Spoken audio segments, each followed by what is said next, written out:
What I do know is that there is a strong cultural predisposition to buying gold among ethnic Chinese. I've done business with ethnic Chinese for 20 years, at least. In China, not just in North America. And there's a strong interest in gold. It wasn't that long ago that Chinese were prohibited from owning physical gold in certain terms, with certain exceptions. What you see now is that the government of the People's Republic of China is actively encouraging savings in gold. And I think that there's a lot of appetite in the citizenry for increasing their gold holdings. Private savings are increasing rapidly in China, and the Chinese people in general have a predisposition to save as opposed to spend. And I think that there's a lot of concern in China. I can tell you this anecdotally from Chinese people that I correspond with about future economic stability in China. And so there is a nervousness among many Chinese about investing in traditional savings products. At the risk of being accused of being racist, the Chinese people that I know are very much gamblers and very much speculators. With China's appetite for gold savings surging, Rick Rule explains why this trend is set to explode the gold price. Recent data shows that private savings in China are increasing rapidly, driven by widespread concerns over future economic stability. The People's Republic of China is now actively encouraging its citizens to invest in gold, marking a significant shift from previous restrictions. Rule emphasizes the strong cultural predisposition among ethnic Chinese to buy gold, predicting a major impact on the global gold market. Central banks have been the biggest buyers of gold, driven by geopolitical tensions and the weaponization of the US dollar. The fact that gold prices have risen while traditional retail investors in Western Europe and North America have been sellers indicates a significant shift in who is driving the market. As Chinese citizens increase their gold holdings, this could lead to a surge in demand and consequently a spike in gold prices. Rick Rule also notes that the delayed understanding of inflation's impact on personal finances will lead to a surge in retail gold buying, on top of central bank purchases. This combined demand could set the stage for real fireworks in the gold market. The institutional bias within the Fed is that the Fed believes, probably rightly, that they're the only branch of the U.S. government that's concerned about inflation. That Congress believes that they get paid to spend. The administration wants to spend because we're in an election year. And so from the Fed's point of view, the institution that stands between the U.S. dollar and oblivion is in fact the Fed. Now, from the administration's point of view, there's two different things they have to do, which are contradictory. The first is to tell Americans that they're enjoying a great economy and that all of the employment statistics and all that kind of stuff are great. At the same time, they would benefit, they know, from lower interest rates. So they have a sort of a schizophrenic approach to dealing with the Fed. And I really don't know how it's going to work out. I was amused at President Biden discussing the economic statistics 10 days ago, taking credit for employment and lower oil prices and all that kind of stuff. When it suits them, of course, they attack the grocery chains like Trudeau does for high prices. And then they turn around and say that grocery prices are moderating through their own efforts. You know, it's the typical election year BS. And I think that the Fed is being pushed backwards and forwards by all this politics. But as I say, I think the bias within the Fed, and I need to tell you that I don't know anybody at the top levels of the Fed, but I know some of the regional governors and I know some of the employees in the Fed. The bias of the institution is clearly to maintain closer to market interest rates rather than manipulating interest rates down. People go with their money to where it's treated well. For political expediency, for domestic political purposes, both Canada and England have lowered the interest rate they pay on savings, which causes more Canadian dollars and more British pounds to seek safe haven, or relatively safe haven, in the U.S. dollars. That's why Doug Casey has always said the U.S. dollar is the worst currency in the world, with the sole exception of all the others. Whether or not for purposes of political expediency the U.S. will be forced to do that is a different and, open question. I think a reason why your listeners need to continue to consider, having gold as part of their savings. Gold would seem to be the only currency on the planet that doesn't have a domestic political constituency in favor of devaluation. There are political pressures that cause countries like Canada, Great Britain, and the United States to deprive savers of a reasonable return on their investments.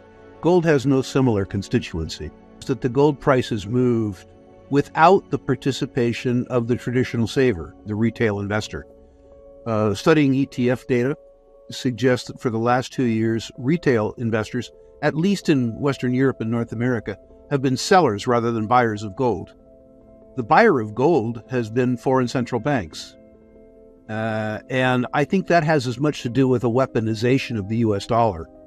The use by our administration of the US dollar as a means of exerting foreign policy, both through confiscating $300 billion worth of Russian treasury holdings and also through the weaponization of the SWIFT banking system.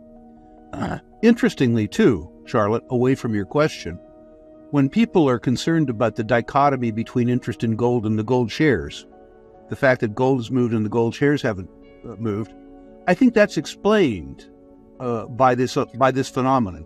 The central banks have been buyers of gold, but they aren't buyers of gold shares. So it makes perfect sense that because the audience for gold, at least temporarily, has changed, that this dichotomy exists. Going back to the first part of your original question, in my experience, the gold price is tied to interest rates only in the sense of whether interest rates are negative or positive, which is to say, when investors are concerned about the maintenance of their purchasing power in conventional fiat instruments, then they become interested in gold. That hasn't happened yet.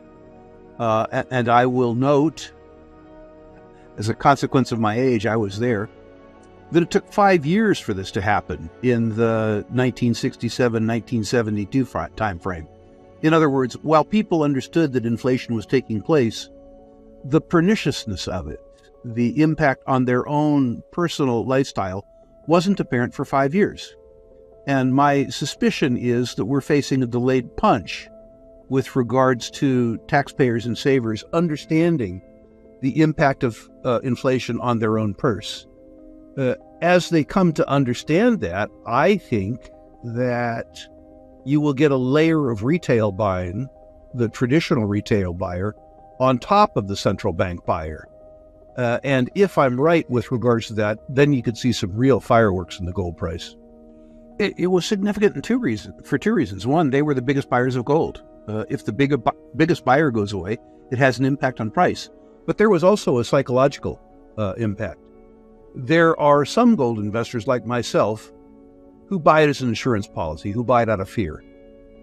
I personally couldn't care less if gold goes from $2,275 to $2,500. I'm not a trader in gold. That's not why I own it. I invest in other asset classes for capital gains. I invest in gold for protection. But there's a whole different group of people out there who are more momentum-oriented. And for them, the fact that the hiatus in Chinese buying might last 3 months, as an example, and as a consequence, the gold price might not move for 3 months, that prevents them, in some senses, from accessing gold. I believe, as people come to understand, people in the United States and Canada come to understand that the CPI is a very inefficient mechanism for measuring the deterioration of the purchasing power of their savings and of their salaries, that people will begin buying irrespective of Chinese intention. But until that occurs, factors like Chinese buying and lack of Chinese buying will impact the market, perhaps more so than the direct impact of Chinese buying or a lack of Chinese buying, if that makes sense. I think the psychological impact of it on the trading community and the speculative community was as great as the actual impact of the impasse in Chinese buying. I think it's a very important factor. It's very difficult to quantify. I've seen a lot of estimates, and I've seen a lot of people try to justify their estimates, and I suspect that most of them, like me, don't know. But what I do know is that there is a strong cultural predisposition to buying gold among ethnic Chinese. I've done business with ethnic Chinese for 20 years, at least. In China, not just in North America. And there's a strong interest in gold. It wasn't that long ago that Chinese were prohibited from owning physical gold in certain terms, with certain exceptions.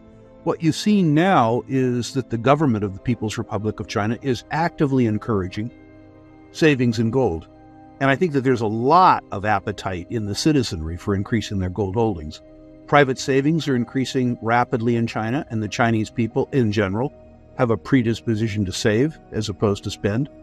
And I think that there's a lot of concern in China. I can tell you this anecdotally from Chinese people that I correspond with about future economic stability in China.